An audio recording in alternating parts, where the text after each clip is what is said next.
जय श्री राम।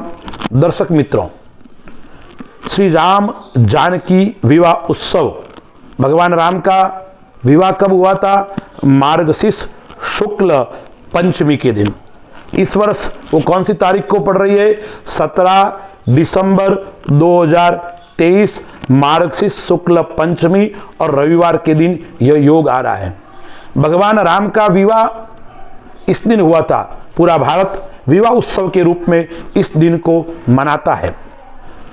इस दिन क्या करने से हमारी समस्याओं का समाधान होगा? ग्रस्त जीवन के अंदर परेशानी है, कुंडली मिलान करने के पश्चात भी कभी कभी पति पत्नी का मनमुटाव बढ़ता है, पति पत्नी आपस में प्रतिदिन झगड़ते हैं, स्थिति ऐसी आ जाती है तलाक तक की नौबत आ जाती है। कई बार पति पत्नी का झगड़ा इतना बढ़ जाता है कि वो विकराल रूप ले लेता है।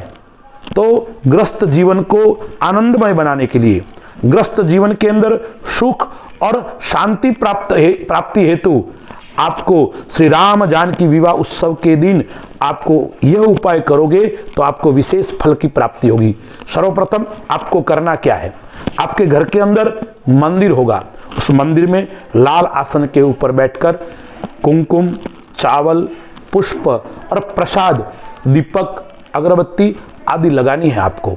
और भगवान राम का विग्रह आपके पास में है, राम दरबार की आपके पास में तस्वीर है, या राम जानकी का जो विवाह का समय का दृश्य आपके पास में है, उसको रखकर उनके सामने दीपक आदि लगाकर आपको भगवान राम का अर्चन करना है और पूजन भी करना है। भगवान राम को प्रसाद अर्पण करना है और हो सके आपको आता है तो राम रक्षा स्तोत्र का आपको पाठ करना है। रामाय रामभद्राय रामचंद्राय वेदसे रघुनाथाय नाथाय सीताया पतये नमः। इस मंत्र का भी आप, श्लोक का भी आप जाप कर सकते हैं। राम रक्षा स्तोत्र का इस दिन विशेष अनुष्ठान पूर्वक आप 7 बार, 11 बार या 21 बार आप पाठ कीजिए। संस्कृत में आता है तो संस्कृत में कीजिए या हिंदी में भी आप कर सकते हो, या आपको श्री राम स्तुति उसका भी आपको 11 बार पाठ करना चाहिए। और भगवान राम को मांगलिक यानी लाल पुष्प की माला अर्पण कीजिए, भगवान को लाल प्रसाद अर्पण कीजिए।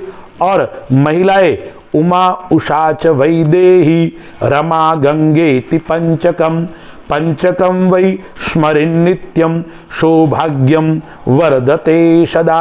इस श्लोक का महिलाएं निरंतर पाठ भी करे, सायंकालीन भी करे और प्रातःकालीन भी करे। यानी राम दरबार का, जानकी माता का और राम जी का आपको इस दिन पूजन करते हुए इन स्तोत्र का आप पाठ करोगे तो आपके घर के अंदर जो कलह है वो कलह भी समाप्त होगा।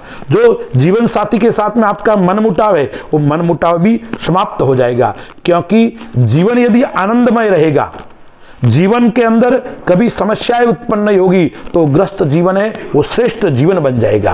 और ग्रस्त जीवन के अंदर कभी कभी बड़ी समस्याएं आती है तो राम जानकी विवाह उत्सव के दिन यह उपाय करने से आपकी ग्रस्त जीवन की सभी समस्याएं स्वतः ही समाप्त हो जाएगी।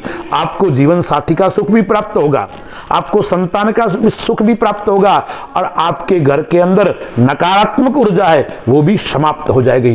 राम जानकी विवाह उत्सव के दिन विशेष फल की प्राप्ति होती है। यह साधारण दिन नहीं है, भगवान जगन्नियंता श्री राम का विवाह उत्सव दिन है तो पूरा भारत उसको मनाता है। हमें भी अपने जीवन के अंदर सुख और शांति के लिए भगवान राम का पूजन करने के बाद में उसको सायंकालीन 11 दीपक से भगवान राम की आरती करनी है। और उसके बाद में दूसरे दिन, छठी तिथि के दिन यानी 18 तारीख को यदि आप संभव हो सके तो सपत्नीक ब्राह्मण को बुलाकर भोजन भी करवावे और उनको वस्त्र अलंकार दान भी दे। आप यह नहीं कर सकते हो तो ब्राह्मण के घर जाकर उनको वस्त्र और श्रृंगार की वस्तु अर्पण कीजिए। आपके ग्रस्त जीवन के अंदर सुख, समृद्धि और शांति की प्राप्ति होगी। अवश्य आप कीजिए। मैं परमपिता परमेश्वर से, प्रभु श्री राम से यही प्रार्थना करूंगा कि सबका आनंद हो, सबका जीवन सुख और शांतिमय हो। अस्तु। जय श्री राम।